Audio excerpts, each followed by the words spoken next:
আমরা আমাদের অনেক সমস্যার সৃজনশীল সমাধান নিয়ে আলাপ করছি, কিন্তু আমাদের একটা বিশাল জাতীয় সমস্যা আছে পার্বত্য চট্টগ্রাম নিয়ে। বাংলাদেশ রক্তাক্ত যুদ্ধ করছে এই জনপদে, যুদ্ধ থামছে কিন্তু ছাইচাপা তুষের মতো এক আগুন ধিকে ধিকে জ্বলতেছে। পাহাড় আর সমতলের জনগোষ্ঠীর মধ্যে সন্দেহ আর অবিশ্বাসের বাতাস লঘু হইয়া যায় নাই। আমি মাঝে মাঝে ভাবি, যারা রাষ্ট্র চালায় তারা কি আদৌ সমস্যাগুলো নিয়ে ভাবেন? কিভাবে এটা সমাধান করা যায় এটা নিয়ে ভাবেন? ভাবলে, আন্তরিকভাবে চেষ্টা করলে তো এই সমস্যা একেবারে দূর না হোক, অনেকটা তো সহনীয় করে ফেলা যায়।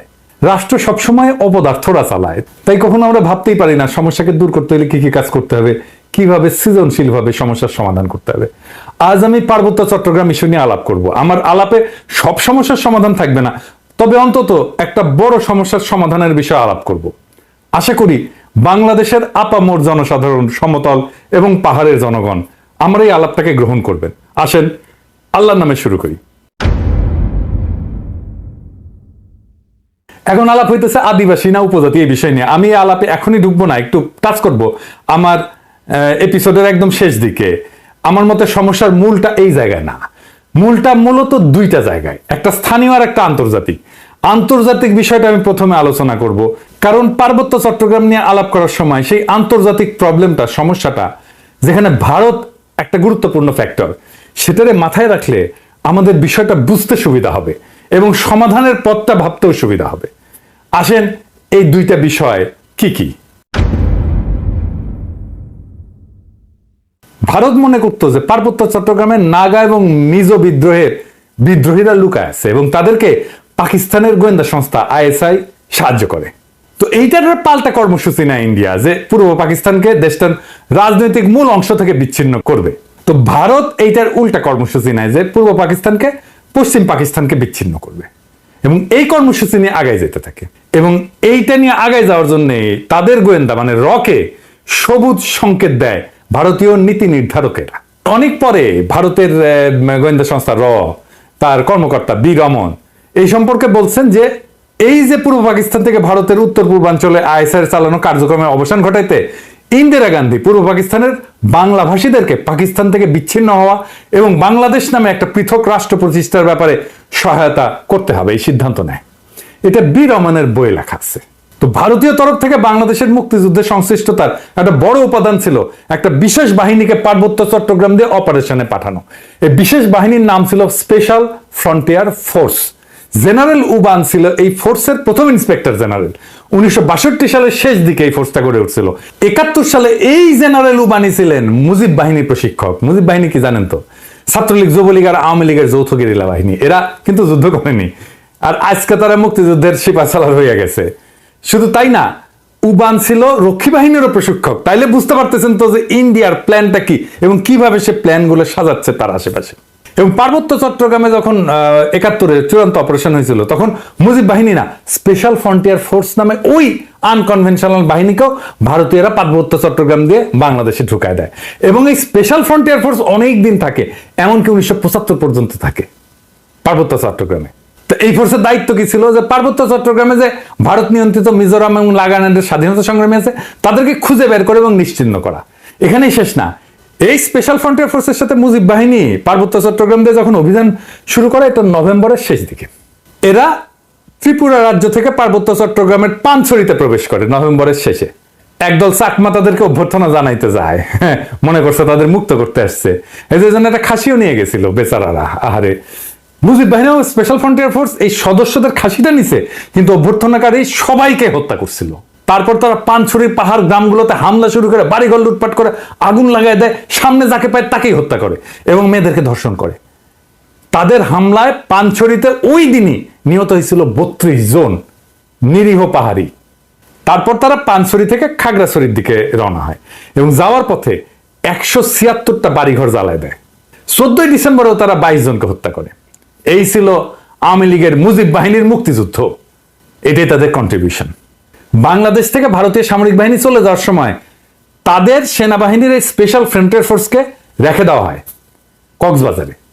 72 সালের জুলাই পর্যন্ত পার্বত্য চট্টগ্রামে অপারেশন চালায়, তারপরে তারা প্রত্যাবর্তন করে। কিন্তু সবাই যে চলে গেছিল তা কিন্তু না, কারণ মুজিব যেদিন জয় বাংলা হয় না 1975-এ, ওই সময় পার্বত্য চট্টগ্রামে অপারেশন চালানো একটা ভারতীয় হেলিকপ্টার বিধ্বস্ত হয় রেকর্ড রে ভাই। মুজিব মূলত পার্বত্য চট্টগ্রামকে ভারতের হাতে তুলে দিছিল। আমি আর সেই ইতিহাসে গেলাম না, কিন্তু এখন পার্বত্য চট্টগ্রাম নিয়ে ইন্ডিয়ার পরিকল্পনাটা কি? ইন্ডিয়ার একটা দুর্বল জায়গা আছে চিকেন নেক, তাই না? আপনারা জানেন, যেটা দখল নিতে পারলে সেভেন সিস্টার জয় বাংলা হয়ে যাবে, আলাদা হয়ে যাবে। ইন্ডিয়া সেটা নিয়ে সবসময় একটা প্যারার মধ্যে থাকে। আমাদেরও একটা উইক জায়গা আছে, সেটা হইতেছে ফেনী, যা আমাদের বাংলাদেশ মূল ভূখণ্ডের সাথে পার্বত্য চট্টগ্রামকে যুক্ত করছে। ওই জায়গা দিয়া পার্বত্য চট্টগ্রামকে যদি আলাদা করে দিতে পারে ইন্ডিয়া, তাইলে চিকেন নেক নিয়ে তার না ভাবলেও চলবে, মুফতে একটা সমুদ্র বন্দর পাওয়া যাবে। তাই সে পার্বত্য চট্টগ্রামের সবসময় বিচ্ছিন্নতাবাদীদেরকে অকাতরে সাপোর্ট দেয়, শান্তি বাহিনীকে সাপোর্ট দিচ্ছে, কুকিজিনদের সাপোর্ট দেয়। তারা জানে পার্বত্য চট্টগ্রাম যদি বিচ্ছিন্ন হয়ে আলাদা রাষ্ট্র হয়ও, তাইলে এই ল্যান্ড লক একটা অতি অল্প জনগোষ্ঠীর ভূখণ্ডের ইন্ডিয়ার উপরে সর্বাংশে নির্ভর করা ছাড়া আর উপায় নাই। আর ওই অংশটা ইন্ডিয়া খাইয়া ফেলতে কোনো সমস্যা হবে না তখন। তবে আমরা এই সমস্যার কথা কম বেশি সবাই জানি। দ্বিতীয় যে সমস্যা, যেটার কথা আমরা একেবারেই জানি না, আলাপ করি না, সেই সমস্যাটা কি? আসেন সেটা নিয়ে আলাপ করি। এটা খুবই জটিল এবং কম আলোচিত সমস্যা। এই প্রসঙ্গে আমি আর একটা আলোচনা করে নিই, আপনাদের বুঝতে সুবিধা হবে। হংকং আর চায়না মেনল্যান্ড, এই দুইটা ভূখণ্ড কিন্তু একই দেশের হইলে সিস্টেম আলাদা, অর্থনৈতিক সিস্টেম আলাদা। হংকং অশান্ত না? আপনি একই দেশের দুইটা সিস্টেম করলে সেটা অশান্তির একটা বীজ হয়ে থাকে, যদি খুব ভালোভাবে ম্যানেজ করা না যায়। কারণ দেশ বা রাষ্ট্র একটা শরীরের মতো, এটার একটা রাজনৈতিক অর্থনৈতিক সংহতির দরকার পড়ে। ইকোনমিক সিস্টেম আলাদা হইলে রাজনৈতিক সংহতি রক্ষা করা দূর হয়ে যায়। কেন? মার্কস বলছেন যে রাজনীতি হচ্ছে অর্থনীতির একটা ঘনীভূত রূপ। অর্থনীতি যেমন, সেটাই রাজনীতি হইয়া দেখা দেয়। কথাটা খুবই সত্য কথা। একটা দেশের ইকোনমি যেমন, তার রাজনীতিটাও তেমন। এটা নিয়ে পরে আবার বিস্তারিত আলাপ করা যেতে পারে, কিন্তু আপাতত আজকাল আলাপের জন্য এইটুকু জানলেই চলবে। পার্বত্য চট্টগ্রামের ইকোনমি কি আলাদা? হ্যাঁ, আলাদা। ওদের ইকোনমি ভূমি নির্ভর। ওদের বর্তমান ভূমির মালিকানা ব্যবস্থা খুবই জটিল এবং বহুমুখী একটা কাঠামোর উপর প্রতিষ্ঠিত, যা ঐতিহাসিক, সামাজিক, সাংস্কৃতিক এবং প্রশাসনিক অনেকগুলো কারণের মিশ্রণ। তিনটা স্তরে এদের ভূমি ব্যবস্থাপনা। এক নাম্বার, ঐতিহ্যবাহী ভূমি মালিকানা ব্যবস্থা। এটাই সবচেয়ে বড় ভূমি ব্যবস্থাপনা। আনুমানিক 50 থেকে 60% ভূমি এই ঐতিহ্যবাহী ব্যবস্থাপনার আওতায় পড়ে। কেমন সেটা? এইটা গোষ্ঠীভিত্তিক মালিকানা, কোনো ব্যক্তি মালিকানায় না। পার্বত্য অঞ্চলের প্রধান জনগোষ্ঠী যেমন চাকমা, মারমা, ত্রিপুরা এবং অন্যান্য গোষ্ঠীগুলা তাদের নিজস্ব ঐতিহ্যবাহী ভূমি ব্যবস্থাপনা পদ্ধতি অনুসরণ করে। এই ব্যবস্থায় জমির মালিকানা সাধারণত পরিবার বা গোষ্ঠীর মধ্যে থাকে। এটা একটা মৌখিক ঐতিহ্য, লেখাপড়া কিন্তু নাই, কোনো দলিল নাই। জমি ভোগ, দখল এবং ব্যবহার করার অধিকার আছে, কিন্তু সেটা আইনগতভাবে নথিভুক্ত না। জুম চাষ হয় না পাহাড়ে, এই জুম চাষের জন্য যে ভূমি, সেইটা কিন্তু এই ঐতিহ্যবাহী কৃষি পদ্ধতি এবং এই ভূমি মালিকানায়। এখানে জমি ব্যক্তিগত মালিকানা না, বরং গোষ্ঠীগত মালিকানায় পরিচালিত হয়। 2 নাম্বার মালিকানা হচ্ছে সরকারি ভূমি মালিকানা। সরকার যেটাকে রিজার্ভ বন ঘোষণা করছে, এটা সরকারের মালিকানা। পার্বত্য চট্টগ্রামের একটা বড় অংশ আমরা জানি যে রিজার্ভ ফরেস্ট বা সংরক্ষিত বন হিসাবে ঘোষিত। এই ভূমি বন বিভাগ দিয়ে নিয়ন্ত্রিত এবং চাষাবাদ এবং বসতি স্থাপন এখানে নিষিদ্ধ। তবে আপনারা জানেন যে পার্বত্য চট্টগ্রামের অধিবাসীরা ঐতিহাসিকভাবে বনের মধ্যে চাষাবাদ করে এবং বসতি স্থাপন করে। তো সরকার যদি নিষিদ্ধ করে দেয়, তাহলে তাদের ঐতিহাসিকভাবে চাষাবাদের পদ্ধতি ছিল, সেটা নষ্ট হয়ে যায় না? এটা মাথার মধ্যে নাই ওদের। কিন্তু এটা একেবারে বন্ধ হয়নি। এই সংরক্ষিত বন এলাকায় অনেক বসতি আছে জনগণের এবং ঐতিহ্যগতভাবে এই ভূমি তারা ব্যবহার করে। এইটাও একটা ভূমি বিরোধের অন্যতম কারণ। 3 নম্বর হচ্ছে সরকারি প্রকল্প। কাপ্তাই হ্রদ বাঁধ প্রকল্পের জন্য ব্যাপক ভূমি অধিগ্রহণ করা হয়েছিল, যা স্থানীয় জনগণের ভূমি হারানোর অন্যতম কারণ হয়ে দাঁড়িয়েছে। আমরা এই প্রসঙ্গে সমাধান পর্বে আলাপ করব। আনুমানিক 25 থেকে 30% ভূমি সংরক্ষিত বনাঞ্চলের অধীনে রয়েছে। আর আইনগতভাবে নথিভুক্ত মালিকানা, যেটা আমরা সমতলে দেখি আর কি, জমি রেজিস্ট্রি, দলিল, এটা দেখি না, এইটা পর্চা টর্চা এগুলো দেখি না, পাকা দলিল। কিছু কিছু এলাকায় ব্যক্তি বা গোষ্ঠী তাদের জমির দলিল নথিভুক্ত করে ফেলছে, তবে এটা খুবই সীমিত এবং এইটা সবসময় সমস্যাযুক্ত, কারণ অনেক জমির মালিকানার বিষয় সরকারি রেকর্ড, স্থানীয় ঐতিহ্যবাহী নিয়মের মধ্যে তো সংঘাত আছে, তাই না? এইটা ধরেন 10%-এর মতো। এই ভূমি ব্যবস্থাপনার মূল সমস্যাটা কি? সমস্যা হচ্ছে যে পার্বত্য জনগোষ্ঠী তাদের এই ঐতিহ্যগত নিয়মে জমি ভোগ দখল করলেও সরকারি আইনে তো স্বীকৃত না এটা। তারপর ধরেন উন্নয়ন প্রকল্প, যেমন কাপ্তাই জল বিদ্যুৎ কেন্দ্র এবং সমতলে অনেক মানুষ আসছে পার্বত্য অঞ্চলে, ফলে স্থানীয় জনগণের জমি হারানোর ঘটনা ঘটছে। আবার আরেকটা জিনিস বললাম যে রিজার্ভ সংরক্ষিত বন এবং কৃষি জমি নিয়ে যে সংঘাত, ওইখানে তারা বসতি স্থাপন করে, ওখানে কৃষি কাজ করে। সমতলের অনেকে বলে যে আমরা কেন পার্বত্য চট্টগ্রামে গিয়ে জমি কিনতে পারবো না, ওরা তো এসে সমতলে জমি কিনতে পারে। সমস্যা বুঝছেন তো? আপনি কার কাছ থেকে জমি কিনবেন? দলিলই তো নাই। দলিল তো মুখে মুখে, মালিকানা তো ব্যক্তির না রে ভাই, মালিকানা সামাজিক, এবং প্রায় 60% জমির মালিকানা এরকম। তো এই বাস্তবতাটা তো বুঝতে হবে। দেখেন এই সমস্যার সমাধান কি? ওয়ান কান্ট্রি টু সিস্টেম ব্যবস্থা আমাদের চালাইতে হবে ততদিন পর্যন্ত যতদিন না ব্যাপক সংখ্যাগরিষ্ঠ পাহাড়িরা এই সিস্টেম বদলানোর জন্য দাবি না করে। আমরা এই ব্যবস্থার জন্য হংকং এর অভিজ্ঞতা, স্কটল্যান্ড, উত্তর আয়ারল্যান্ডের অভিজ্ঞতা কাজে লাগাতে পারি। এইটা করে ঐতিহ্যবাহী ভূমি ব্যবস্থাকে আইনি স্বীকৃতি দিতে পারি এবং পুরো পার্বত্য চট্টগ্রামকে আমরা গ্রিন ইকোনমির আওতায় আনতে পারি। তাহলে আমাদের এই ওয়ান কান্ট্রি টু সিস্টেমটা ভালোভাবে বাস্তবায়ন করা যাবে। অর্থনৈতিক উন্নয়ন আর স্বাতন্ত্র্য 2 লক্ষ্যই অর্জিত হবে। পার্বত্য চট্টগ্রামে ব্যাপক অর্থনৈতিক উন্নয়ন করলে, পাহাড়িদের আয় আর জীবনযাত্রার মান বাড়াইলে বেশিরভাগ সমস্যার সমাধান হয়ে যাবে। আসলে এই গ্রিন ইকোনমিটা কি আর কিভাবে এটা ইমপ্লিমেন্ট করা যায় সেটা দেখি, বাস্তবায়ন করা যায়। গ্রিন ইকোনমি হলে এমন একটা অর্থনৈতিক ব্যবস্থা যা পরিবেশকে রক্ষা করবে, টেকসই উন্নয়নকে প্রাধান্য দেবে এবং এইটাই প্রাকৃতিক সম্পদের সঠিক ব্যবস্থাপনা, পরিবেশ বান্ধব প্রযুক্তি ব্যবহার এবং সবুজ কর্মসংস্থান তৈরির মাধ্যমে অর্থনৈতিক উন্নয়ন এবং পরিবেশ রক্ষার মধ্যে একটা ভারসাম্য আনবে। এবং আমরা পার্বত্য চট্টগ্রামকে যদি একটা সংরক্ষিত এলাকা বলে ঘোষণা দিয়ে গ্রিন ইকোনমির আওতায় নিয়ে আসি, তাহলে অনেকগুলো সুবিধা পাওয়া যাবে। স্বাতন্ত্র্য রক্ষা তো হবেই, পাশাপাশি অর্থনৈতিক উন্নয়ন সম্ভব হবে। সুবিধাগুলো এক এক করে আলোচনা করি। যেমন ধরেন, প্রাকৃতিক সম্পদের সংরক্ষণ করা যাবে। সংরক্ষিত এলাকায় অরণ্য, বন্যপ্রাণী এবং জীব বৈচিত্র্য রক্ষার জন্য সঠিক ব্যবস্থাপনা গড়ে তোলা সম্ভব হবে এবং এর ফলে টেকসই একটা বন ব্যবস্থাপনা, যেটাকে সাস্টেনেবল বন ব্যবস্থাপনা বলা হয়, এবং পানি সংরক্ষণ, কার্বন নিঃসরণ হ্রাস করা যাবে এবং পরিবেশ বান্ধব কর্মসংস্থান তৈরি করা যাবে। কিভাবে? ধরেন ইকো ট্যুরিজম, জৈব চাষাবাদ, প্রাকৃতিক পণ্য উৎপাদন এবং স্থানীয় কারুশিল্পের মাধ্যমে স্থানীয় জনগণের জন্য কর্মসংস্থান সৃষ্টি করা যাবে। পরিবেশ বান্ধব উদ্যোগ নেওয়া যেতে পারে, যেমন সৌরশক্তি প্রকল্প, জৈব প্লাস্টিক উৎপাদন প্রকল্প, এইগুলো তৈরি করা যেতে পারে। এবং যেহেতু আমরা এখানে কার্বন নিঃসরণ কমাবো, তাই আন্তর্জাতিক সহযোগিতা পাওয়া যাবে প্রত্যেকটা প্রকল্পে। শুধু আন্তর্জাতিক সংস্থার সাহায্য, টাকা পয়সায় না, প্রযুক্তিগত সহায়তাও নেওয়া যাবে এবং পরিবেশ বান্ধব ট্যুরিজম গড়ে তোলা যায়। এখন যে ট্যুরিজম আছে এটা পরিবেশ বান্ধব না, এটা আয়ের একটা গুরুত্বপূর্ণ উৎস হতে পারে। আর সামাজিক উন্নয়ন, জনসাধারণের, যেমন ধরেন স্থানীয় জনগণের শিক্ষা, স্বাস্থ্য এবং আর্থিক অবস্থার উন্নতির জন্য প্রকল্প নেওয়া যেতে পারে, যেটা তাদের জীবিকার বিকল্প উৎস হিসেবে কাজ করবে। যারা বনাঞ্চলে কাজ করতেছে, যারা বনাঞ্চলে আবাদ করতেছে বা বাসস্থান করতেছে, তাদের জন্য একটা বিকল্প, একটা কর্মসংস্থানের উৎস আমাদের খুঁজে বের করতে হবে। এবং স্বাতন্ত্র্য রক্ষার জন্য এই প্রত্যেকটা প্রকল্পে স্থানীয় সম্প্রদায়ের অংশগ্রহণ নিশ্চিত করতে হবে। স্থানীয় জনগোষ্ঠীকে সিদ্ধান্ত গ্রহণ এবং ব্যবস্থাপনার অংশীদার করে ফেলতে হবে। তাদের ম্যানেজমেন্টে পার্টিসিপেশন ছাড়া আমরা কোনো কাজ করব না। তাদের সাংস্কৃতিক ঐতিহ্য এবং জীবনযাত্রাকে সম্মান জানায় উন্নয়ন পরিকল্পনা করতে হবে সব সময়। সংরক্ষিত এলাকাকে বিভিন্ন জোনে ভাগ করা যেতে পারে। যেমন ধরেন কোর জোন, যেটা সম্পূর্ণ সংরক্ষিত এলাকা, যেখানে মানুষের প্রবেশ সীমিত থাকবে। বাফার জোন, যে কিছু নিয়ন্ত্রিত কার্যক্রম, যেখানে ইকো ট্যুরিজমটা চালাবো। আমরা ইকো ট্যুরিজম সব জায়গায় চালাইতে দেবো না এবং এখানে গবেষণাও করব। এবং sustainable use zone, third zone, যেখানে পরিবেশ বান্ধব চাষাবাদ, কারুশিল্প এবং অন্যান্য কার্যক্রম পরিচালনা করা যাবে। এবং একটা কঠোর আইন, পরিবেশ সুরক্ষা আইন লাগবে ওইখানে। সংরক্ষিত এলাকায় বৃক্ষ নিধন, শিকার এবং দূষণ কঠোরভাবে নিষিদ্ধ করতে হবে এবং আইন ভঙ্গ করলে দৃষ্টান্তমূলক শাস্তি ব্যবস্থা করতে হবে। এবং আমরা পুরো সিস্টেমটা ঠিক মতো চলতেছে কিনা এটার জন্য প্রযুক্তির ব্যবহার করব, ড্রোন লাগাবো, স্যাটেলাইট ইমেজ ব্যবহার করব, যে সংরক্ষিত এলাকায় সার্বক্ষণিক আমরা নজরদারি করব যে কেউ আমাদের এই পরিবেশের ক্ষতি করতেছে কিনা।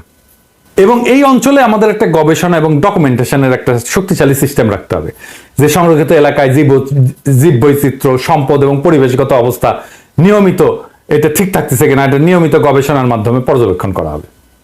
আর আসেন কাপ্তাই লেক এলাকা। এই যে কাপ্তাই লেকটা করা হয়েছে, জানেন এখানে কত মেগাওয়াট বিদ্যুৎ হয়? 230 মেগাওয়াট মাত্র। এটা গোটা বাংলাদেশের চাহিদার মাত্র 5%।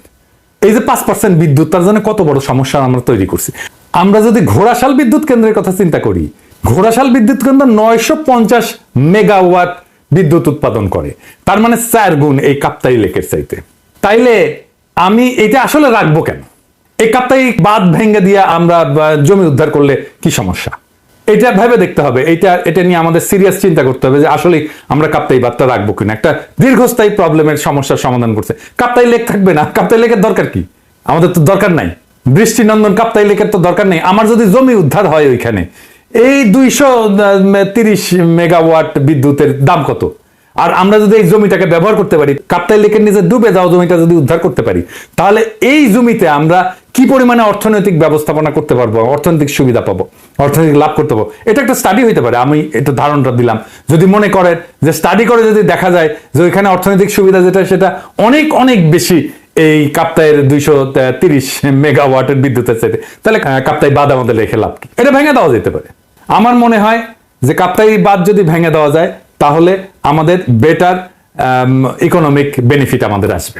এবার আসেন আদিবাসী ধারণা নিয়ে আমার চিন্তাটা বলি, কেন এইটা অদরকারি আলাপ, কেনই বা সমতলের মানুষ এই চিন্তাটা পছন্দ করে না।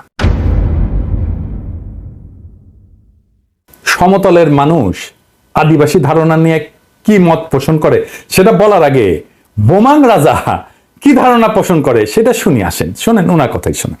আমার নাম অংশটু চৌধুরী। আপনারা বলেন আমরা actually we are not tribal, আমরা আদিবাসী নয়। আমরা ছিলাম বার্মাতে, বারকারের সম্রাট মহারাজগিরি। উনি বোমাং রাজাকে 1614 সালে গভর্নর অফ চিটাগং, একজন রাজা গভর্নর ছিল। Fifth man entered into Chittagong Hills, বর্ধমানে, বোমাঙ্গের কমলাপুর 1727 সালে। 283 বছর আগে আমরা এখানে যুক্তি। এই যে ইন্ডিজেনাস বা আদিবাসী শব্দটার অর্থ হইল এমন জনগোষ্ঠী বা সম্প্রদায় যারা কোনো নির্দিষ্ট ভৌগোলিক এলাকায় ঐতিহাসিকভাবে বসবাস করে আসতেছে, যারা সেই এলাকার আদি অধিবাসী এবং যাদের ঐতিহ্য সাধারণত ঔপনিবেশিক বা আধুনিক জনগোষ্ঠীর আগমনের পূর্বে গড়ে উঠছে। সহজ বাংলায় বললে ওই অঞ্চলের আদিবাসিন্দা। রেড ইন্ডিয়ানরা যেমন আমেরিকার আদিবাসিন্দা, আপনারা তো সেটা না পাহাড়ি ভাইরা। তারপরে যখন এই শব্দ ব্যবহার করার জন্য চাপাচাপি করেন তখন বাকি দেশের মানুষ এটাকে সন্দেহের চোখে দেখবেই। এটাও বুঝতে হবে। তারা জানে আদিবাসীরা যদি দাবি করে যে তাদের মানবাধিকার লঙ্ঘিত হচ্ছে, তাহলে আন্তর্জাতিক সম্প্রদায় তাদের আলাদা রাষ্ট্রের দাবিকে সমর্থন জানায়, সেই দাবিকে মেনে নিতে বাধ্য করতে পারে। আর আপনাদের তো জুম্মল্যান্ড সংক্রান্ত দাবি আছেই, আর ইন্ডিয়ার তো ফুসলানো আছেই, তাই না? এবং ইন্ডিয়া তো চায় এটাকে আলাদা করে নিয়ে একটা আলাদা তাদের মধ্যে খেয়ে ফেলতে। তো সন্দেহ তো যৌক্তিক। আপনারা যদি মনে করেন আদিবাসী শব্দটা আপনাদের আলাদা সুবিধা দেবে, আপনি বাংলাদেশ রাষ্ট্রের কাছে চান সেই সুবিধা, তাইলে আলাপ তো করা যেতেই পারে ওইটা নিয়ে। কিন্তু সে আলাপে না যায় যদি বলেন দেখিস আকাশে কি সুন্দর চাঁদ উঠিছে, তাহলে হবে? পাহাড়ে সবাই যেমন বিচ্ছিন্নতাবাদী না, এটা যেমন সত্য, তেমন সমতলের সবাই আপনাদের ব্যাপারে ইনসেনসিটিভ বা অসংবেদনশীল না, এটাও তেমন সত্য। তাই আসেন দুই পক্ষকেই বলি, সংঘাত আর অবিশ্বাসের কালকাটায় আমরা নতুন ইতিহাস গড়ি। হাসিনা বিরোধী লড়াইয়ে পাহাড়ি ভাই বোনেরা আমাদের কাঁধে কাঁধ মিলায় লড়াই করছেন। আমরা এই ঐতিহাসিক ঐক্যকে সাথে নিয়ে আগায় যাই। আমরা এমন এক বাংলাদেশ গড়ে তুলি যার গর্বিত মালিক হবে হিন্দু, মুসলমান, পাহাড়ি, সমতলি, চাকমা, বাঙালি সকলেই। বৈচিত্র্যের মধ্যে আমরা গড়ে তুলবো এক মহান ঐক্য, এক নতুন বাংলাদেশে, যে বাংলাদেশের স্বপ্ন দেখেই জুলাই আগস্টের হাজারো শহীদেরা চোখ মুছছিল, শেষ নিদ্রায় গেছিল। আসেন আমরা সেই স্বপ্নকে বাস্তব করে তুলি। ইনকিলাব জিন্দাবাদ।